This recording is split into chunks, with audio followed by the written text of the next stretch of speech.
All right, ladies and gentlemen, Splice versus SK Telecom. Whew, whew. All right, SKT is the clear favorite. It goes without question. SKT is the clear favorite, and I can talk about how great SKT is and their strengths and weaknesses for a long time. But I want to focus on Splice. Splice.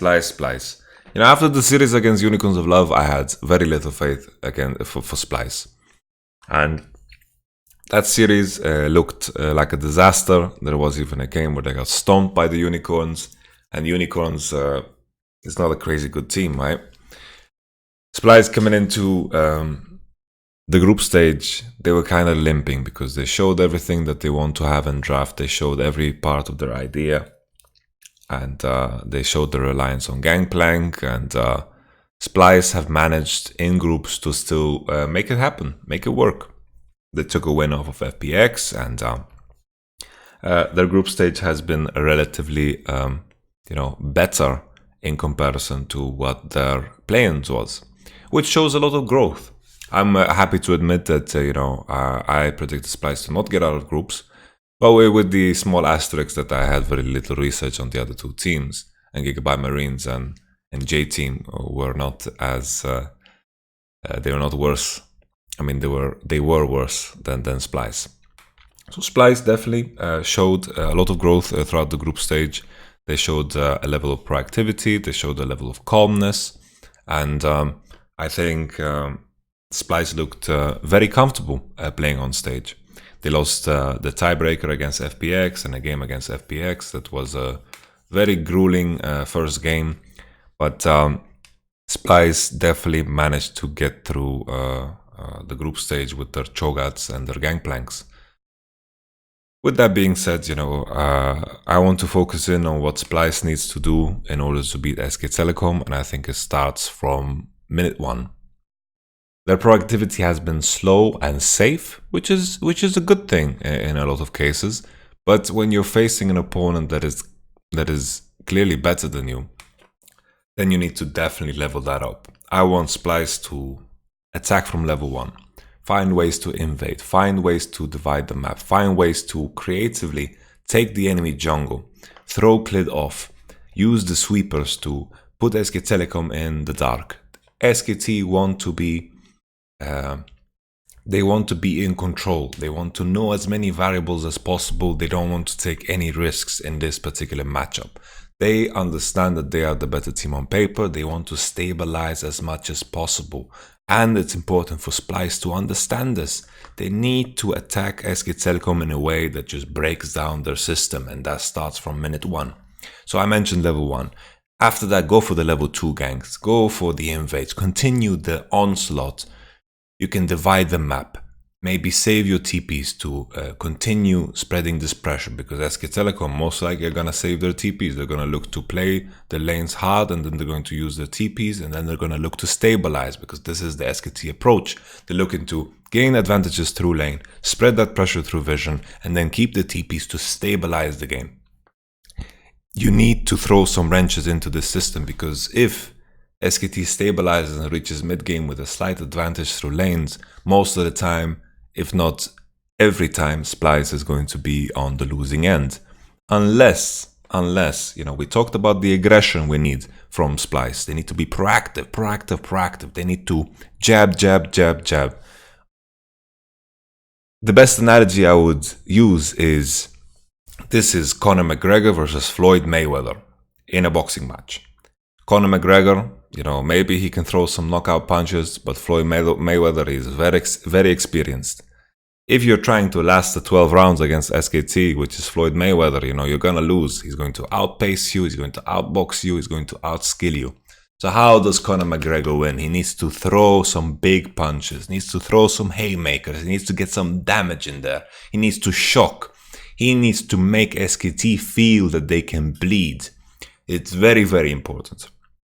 And when it comes to another thing of, the next point, we talked about aggression. The next point would be goofy picks. Not goofy Disney goofy as in, picks that are outside of the norm of the meta. I understand that the meta is very, very open now, and defining meta is very difficult, but there are some picks that are more often played than others. Yeah, and we could see in the Fnatic game, Fnatic they had the Veigar composition with the Xayah, with the Leona, which is pretty standard, the Gangplank. But Veigar was the one that kind of put it all together, all together in such a way that SK Telecom had a very difficult time dealing with. SK Telecom showed in this game as well, when they are trying to be proactive, it might come as a risk because they wanted to stabilize, but they realized that if we continue this game in a similar fashion, then maybe we get outscaled. They were looking for that dive in mid lane that could have been potentially a good play, but Fnatic turned it around, and all of a sudden it turned into a situation where of course Fnatic were winning the game pretty hard because they had this Veigar pick. And SKT didn't know how to deal with it, in a sense that they couldn't find these big team fights that SKT is always looking for. They're always looking to out-team fight their way out of their position. And this is not necessarily a weakness of SKT, because I think their team fighting is one of the best in the tournament. But when it comes to more of these goofy picks, they can't be as calculated as they want to be. They can't rely on the team fighting way to easily pass through. We could see it in the first game against RNG, that they were still trying to team fight their way through the game when they had Twisted Fate, but then eventually they realized we can just split push because the enemy team has no response to this. So their go-to thing was to find engages with the TF ultimate, and you could see Uzi, he was just destroying the enemy team and acing, and RNG managed to lose a game with a Nashor and a big lead because SKT eventually find that engage in mid lane that denies them some time, and then 30 minutes into the game they realize we can just split push. RNG tried to finish, but their it just didn't work. I don't know. They were trying to use their Elder, but the enemy team had Baron, so there's no way they can knock down the base. And TF managed to backdoor the game against Fnatic. We were talking about the early game and how SKT tried to be proactive, but then they're trying to look for these team fights against a Veigar. When you're playing Akali, you're playing Alistar. It's all about putting this cage down and controlling space, because the space that these champions want to enter is quite predictable, and Nemesis played very well in team fights. So my point is, I want to see experimental picks that might be super strong in team fights. Veigar was a great example. Maybe Xerxes with a pick that is a strong jungle matchup 1v1 that gives him opportunities to invade and to pressure early on. I remember he was playing Warwick as a counter to Lee Sin. Maybe something like this. It's a tough ask to find these specific champions, because even now, me sitting here thinking of them, it's hard to go that deep.